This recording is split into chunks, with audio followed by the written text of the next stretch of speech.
दोस्तों, ईश्वर का वास तो हम सभी के हृदय में होता है। ईश्वर सृष्टि के कण कण में वास करते हैं।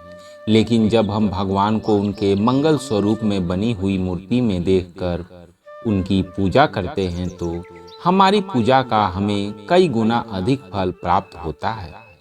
भगवान को मूर्ति रूप में स्थापित करके उनकी पूजा करने के पीछे आध्यात्मिक ही नहीं बल्कि इसके पीछे वैज्ञानिक रहस्य भी छिपा हुआ है। जब हम अपने आराध्य को मूर्ति के रूप में देखते हैं तो हमारा मन और मस्तिष्क संपूर्ण रूप से भगवान के लिए समर्पित हो जाता है। जब हम अपने पूजा घर में भगवान की मूर्ति रखते हैं तो हमारा मन भगवान की ओर केंद्रित हो जाता है और हम एकाग्रता से भगवान के साथ जुड़ जाते हैं। पूजा घर में देवताओं की मूर्तियां रखने का सही तरीका बताया गया है। अगर हम इन नियमों का पालन करते हुए देवी देवताओं की मूर्ति की पूजा करते हैं तो निश्चित ही हमारा जीवन सुखमय बनने लगता है। गलत तरीके से मूर्ति रखना, बिना विधि के मूर्तियों की पूजा करना, चित्र विचित्र मूर्तियों की स्थापना करना, पूजा घर में देवताओं के अलावा अन्य मूर्तियां रखना आदि प्रकार की छोटी छोटी गलतियों के कारण भी हमारे घर में नकारात्मकता होती है, क्योंकि इन देवताओं की पूजा की विधि बहुत ही कठिन होती है और इनकी पूजा करते समय कठोर नियमों का पालन करना पड़ता है जो साधारण मनुष्य नहीं कर पाते, जिस कारण से शास्त्रों में कुछ मूर्तियों को घर में रखने की मना की गई है। कुछ लोग जाने अनजाने में इन मूर्तियों को पूजा घर में लाकर रख देते हैं, जिसका अशुभ प्रभाव उनके जीवन पर पड़ता है। कुछ देवी देवताओं की पूजा तंत्र साधना तथा अघोरी विद्या के द्वारा की जाती है और तांत्रिक पूजा हमें अपने घर में नहीं कर सकते। आज हम जानेंगे कि हमें पूजा घर में किस प्रकार की मूर्तियों को नहीं रखना चाहिए, कौन सी मूर्तियां अशुभ फल देती है और कौन सी मूर्तियां शुभ फल देती है, और घर के सारी नकारात्मकता भी दूर हो जाती है। वास्तु के अनुसार पूजा घर हमेशा ही ईशान दिशा में बनवाना चाहिए। इसे अपनी चीजें आदि नहीं रखनी चाहिए, इसका पूजा घर की ऊर्जा पर नकारात्मक प्रभाव पड़ता है। पूजा घर में सदैव या प्रतिदिन ही दीपक जलाए रखना चाहिए। नित्य शाम के समय पूजा घर में एक दीपक जरूर जलाना चाहिए। इससे पूजा घर में सकारात्मक ऊर्जा बनी रहती है। जिस स्थान पर पूजा घर होता है उस स्थान पर बिना स्नान किए नहीं जाना चाहिए और मंदिर को बिना स्नान किए कभी स्पर्श नहीं करना चाहिए। चंद्र ग्रहण या सूर्य ग्रहण के समय मंदिर को किसी वस्त्र से ढक कर रखना चाहिए, जिससे पूजा घर की पवित्रता बनी रहती है। आएं अब जानते हैं पूजा घर में रखी जाने वाली मूर्तियों के बारे में महत्वपूर्ण जानकारी। सबसे पहले है गणेश जी की मूर्ति। पुराणों में भगवान गणेश जी को प्रथम पूज्य माना जाता है। किसी भी कार्य की शुरुआत करने से पहले भगवान गणेश जी की पूजा की जाती है। पूजा घर में गणेश जी की एक ही मूर्ति रखनी चाहिए, एक से ज़्यादा गणेश जी की मूर्ति नहीं रखनी चाहिए। वास्तुशास्त्र के अनुसार गणेश जी को माँ लक्ष्मी के बाईं ओर रखनी चाहिए और माँ सरस्वती को देवी लक्ष्मी के दाहिनी ओर रखनी चाहिए। यह गणेश जी की मूर्ति लेस्टर ऑफ पेरिस से बनी हुई ना हो। गणेश जी की खड़ी हुई अथवा नाचते हुए गणपति की मूर्ति नहीं रखनी चाहिए। गणेश जी की विराजमान अवस्था में आशीर्वाद देती हुई मुद्रा में मूर्ति रखना शुभ होता है। दोस्तों, दूसरी है माता लक्ष्मी की मूर्ति। घर में होना बहुत ही आवश्यक होता है। माँ लक्ष्मी धन संपत्ति और सुख समृद्धि प्रदान करती है। जिस स्थान पर उनका वास होता है उस स्थान पर कभी दरिद्रता नहीं आती है। इसलिए पूजा घर में माँ लक्ष्मी की मूर्ति जरूर होनी चाहिए। लेकिन माँ लक्ष्मी की मूर्ति रखते समय शास्त्रों के नियमों का पालन करना अत्यंत आवश्यक है। वास्तु शास्त्र के अनुसार पूजा घर में माँ लक्ष्मी की मूर्ति सदैव ही बैठी हुई अवस्था में होनी चाहिए। माँ लक्ष्मी की मूर्ति की दोनों ओर हाथी की मूर्ति रख देते हैं तो यह अत्यंत शुभ फल प्रदान करता है। साथ ही वास्तु के अनुसार माँ लक्ष्मी का वास उसी स्थान पर होता है जिस स्थान पर भगवान विष्णु निवास करते हैं। इसलिए अगर आप माँ लक्ष्मी के साथ भगवान विष्णु जी की पूजा करते हैं तो यह अत्यंत लाभदायक होगा। माँ लक्ष्मी की पूजा हमेशा ही भगवान विष्णु के साथ करनी चाहिए। लक्ष्मी नारायण की पूजा में तुलसी और चावल का बहुत अधिक महत्व होता है। लक्ष्मी नारायण की पूजा में टूटे हुए चावल का प्रयोग कभी नहीं करना चाहिए। चावल साबुत होना चाहिए, जिन्हें शास्त्रों में एक अक्षत कहा जाता है। तीसरी है हनुमान जी की मूर्ति। दोस्तों, अक्सर हनुमान जी की मूर्ति रखने में लोगों के मन में असमंजस की स्थिति पैदा होती है कि पूजा घर में मूर्ति रखे या नहीं रखे।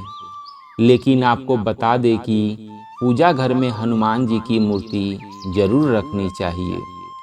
हनुमान जी संकटों का नाश करने वाले देवता हैं। घर में हनुमान जी को हो तो किसी भी प्रकार का भय नहीं रहता है। बुरी शक्तियां घर में प्रवेश नहीं करती है।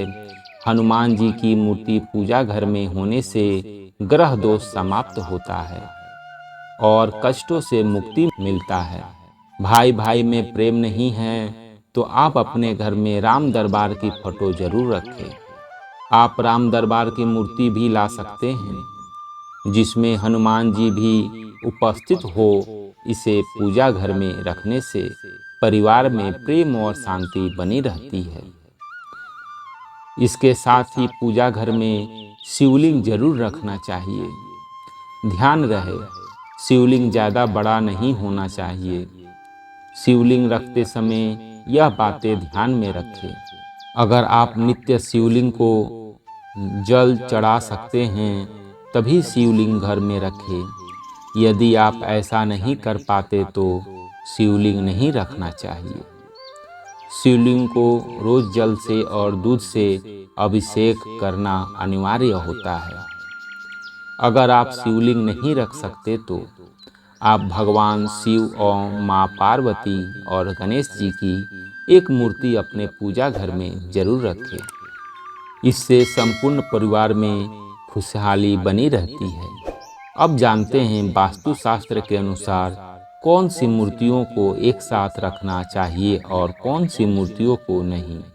वास्तुशास्त्र के अनुसार पूजा घर में भगवान श्री कृष्ण और राधा रानी की मूर्ति एक साथ रखनी चाहिए। इससे पति पत्नी में प्रेम और अटूट विश्वास बना रहता है। राधा जी और श्री कृष्ण का जोड़ प्रेम की अनूठी मिसाल माना जाता है। दोनों की संयुक्त मूर्ति रखने से घर क्लेश से दूर होता है और धन धान्य में वृद्धि होती है। वास्तुशास्त्र के अनुसार शिवलिंग और भगवान विष्णु की मूर्ति एक साथ नहीं रखनी चाहिए क्योंकि दोनों की पूजा पद्धति में थोड़ी विविधता है। भगवान शिव पर तुलसी पत्र नहीं चढ़ाए जाते और भगवान विष्णु तुलसी और महेश की तस्वीर लगा सकते हैं। लेकिन पूजा घर में इन तीनों की मूर्तियां एक साथ नहीं रखनी चाहिए। शास्त्रों के अनुसार पूजा घर में ब्रह्मदेव की मूर्ति रखना वर्जित है।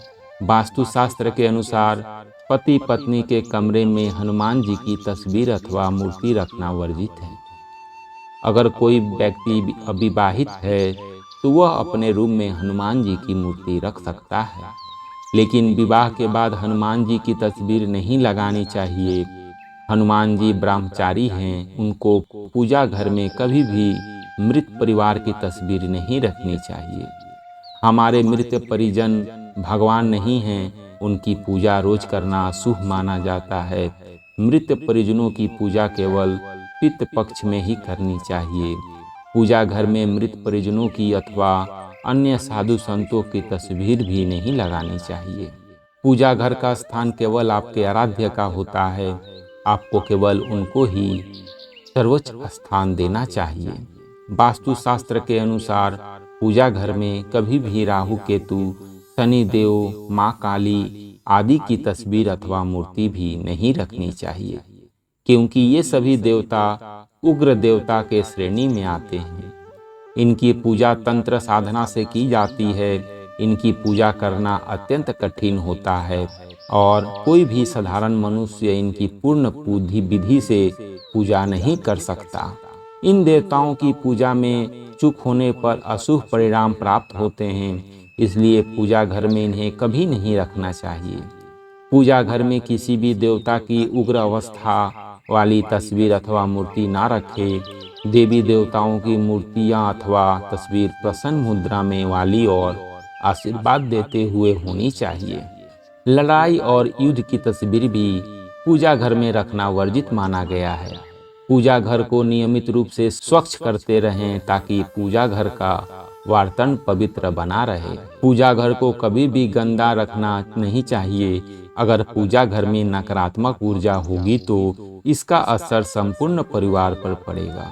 अगर आपके पास अधिक समय नहीं है तो आप अपने पूजा घर में केवल एक ही मूर्ति रखें जो आपके आराध्य हैं अथवा कुल देवता की है। बहुत सारी मूर्तियां रखकर उनकी पूजा ना करने से देवी देवताओं का अपमान होता है। तो दोस्तों, इस प्रकार से आप अपने पूजा घर में देवी देवताओं की मूर्तियां रखकर घर का वातावरण पवित्र बना सकते हैं। उम्मीद है आपको यह जानकारी अच्छी लगी होगी। वीडियो को लाइक जरूर करें, कमेंट में जय श्री कृष्ण जरूर लिखें, साथ ही चैनल को सब्सक्राइब करें। आप सभी का धन्यवाद।